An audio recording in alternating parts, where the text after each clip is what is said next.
All right, so here is the Forgotten Scroll. I'm going to go down to a chapter that I have not edited yet. I've not done any editing.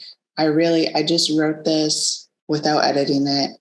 And I'm going to show you how I do my first editing here. Okay, and I'm going to show you how I use Google Docs, Microsoft Word, and then I use Grammarly. So here's my chapter in the Dragon's Den. And basically, I can go through this chapter and just see, has Google Docs flagged anything as being incorrect? Okay, so it doesn't like this name that I gave to one of my characters, pneumatos, which is actually a Greek word in English, and it's suggesting something else. I'm just going to say I don't want that suggestion. Other than that, it's not finding any errors. But if I had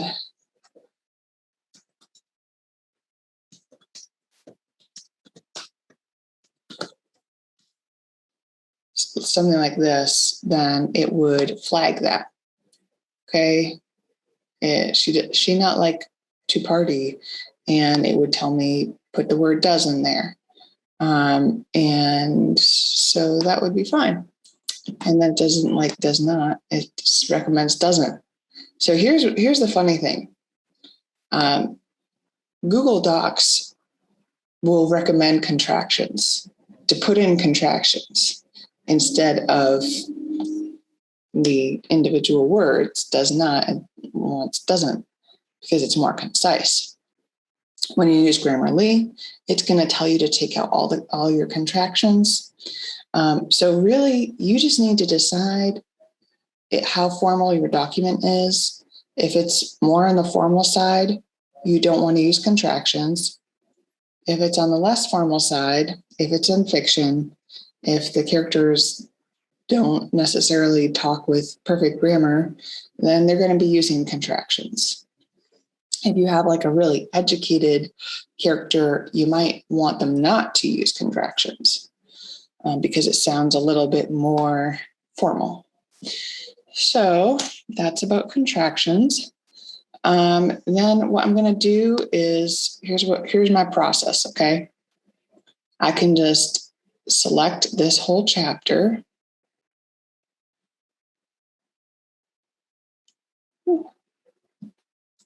Copy that. I can just do Command A over here to select that whole text in Grammarly, and then paste my text. So I'm just using the free Grammarly version, and it's already given me 8 suggestions, and most of them are character names. So I'm just going to go through. I'm going to say this character name is fine, the allergen. Get rid of all of those. You just use this trash button because I don't want to correct those. Okay, and then it's saying that this comma does not belong here. So sometimes it's right on the money. Sometimes it's going to tell you to take out a comma that really should be there. So you just have to look at it. Then while the dragon was distracted, the girls would hoist their younger brothers up like cheerleaders so that he was standing on their hands. Okay, I didn't need to put that comma in there. So yes, I agree with Grammarly. I'll take it out. And then I accidentally put in a semicolon instead of an apostrophe here. So I'll correct that.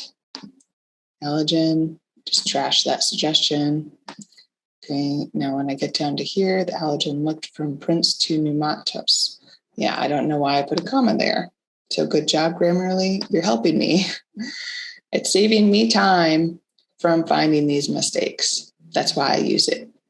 So the allergen looked abashed, as if he didn't know how to respond. Okay, so here's where it gets to the tricky part, because as you can see over here, it's saying everything that looks fine and clear, but then it has these additional issues, 17 of them, which don't be alarmed when you see that, because Grammarly is going to be pointing out things like passive voice use. It's not going to like that whenever you use the passive voice. And it's going to want you to use the active voice. Sometimes you probably want to use the passive voice because it fits the context better, and there's not a better way to say it, so you can ignore those suggestions. It also does not like when I use quotation marks. So every time I'm using quotation marks, it's underlining that, as you can see, like right here. Okay. And here, it's going to underline that. So anywhere you see a yellow underline, it doesn't like something. Right here, I can guess it doesn't like the name Brundle because this has come up in previous chapters I've done. That's not in the dictionary. It's a name. I'm just going to leave that as it is. And it doesn't like contractions. So here I have hadn't. It wants me to put had not.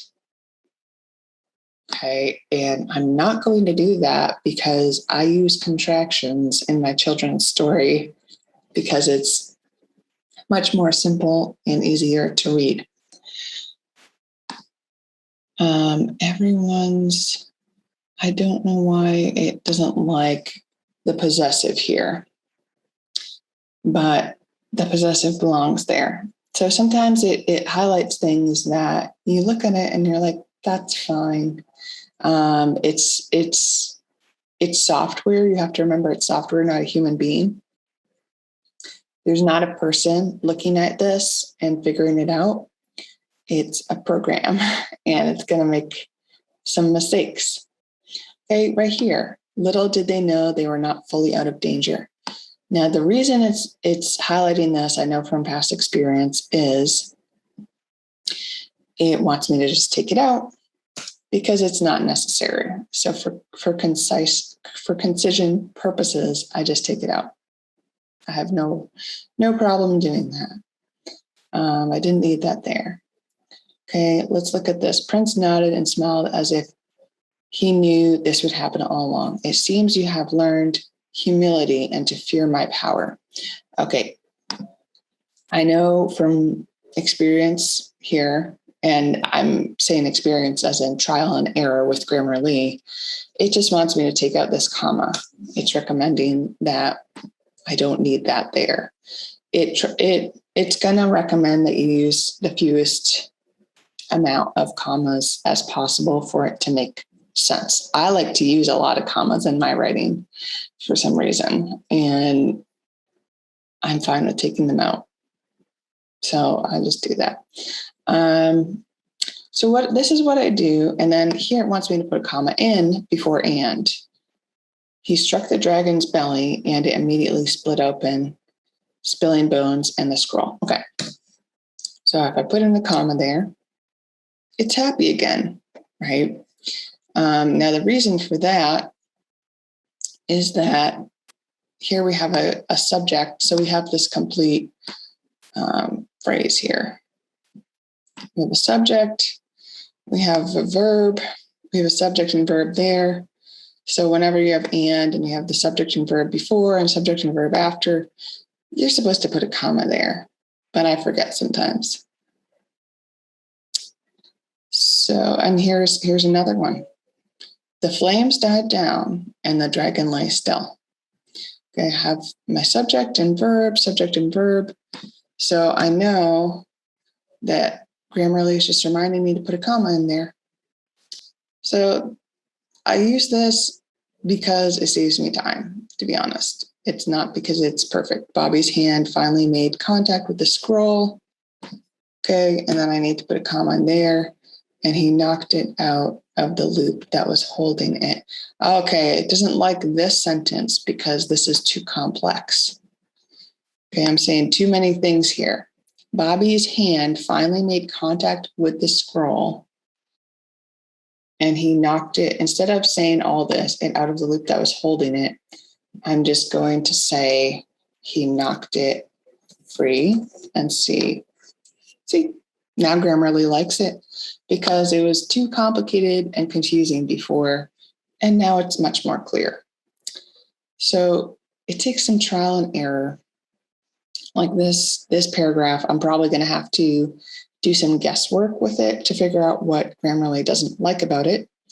But it is helpful because it does teach you how to be a more clear writer and to remember where to put commas and where not to put commas.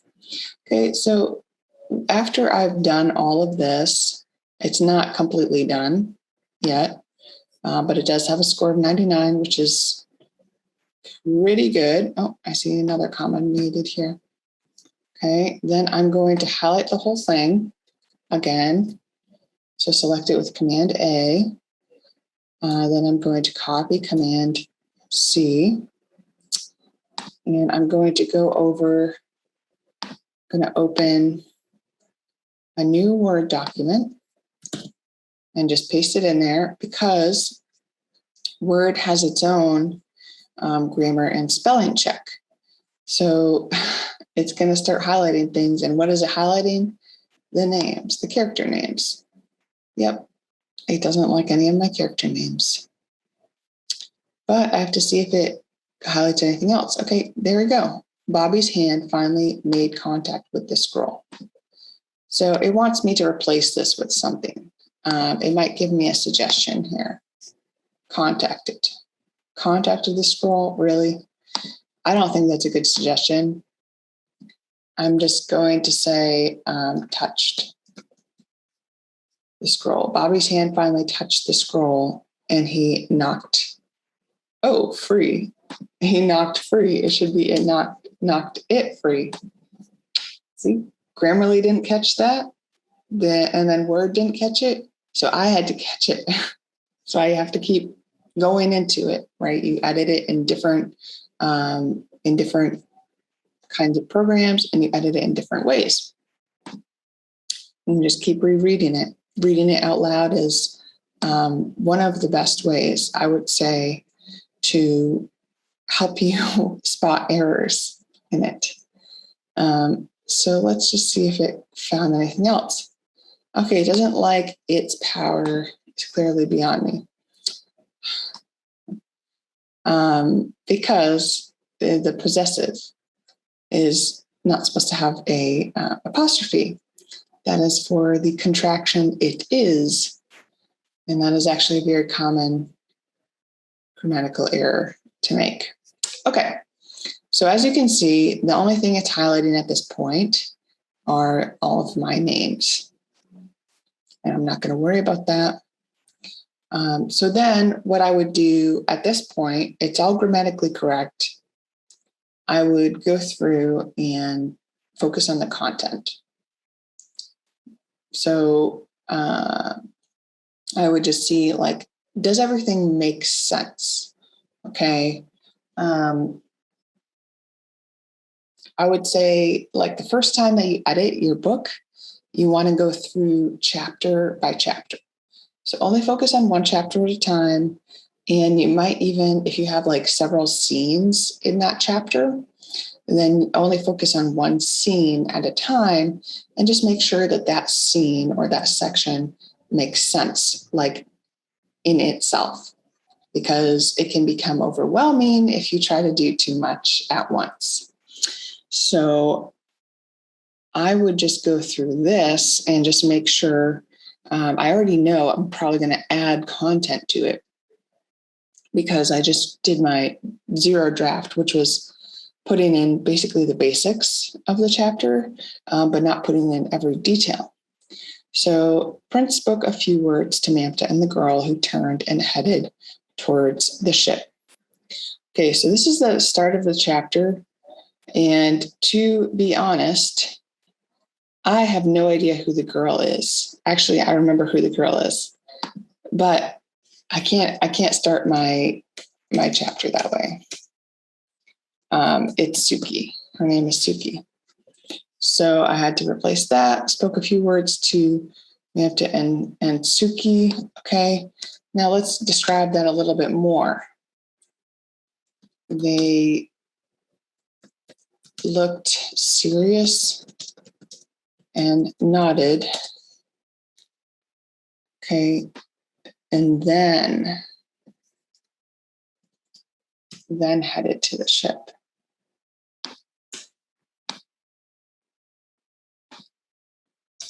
Instead of towards, I'll just put to.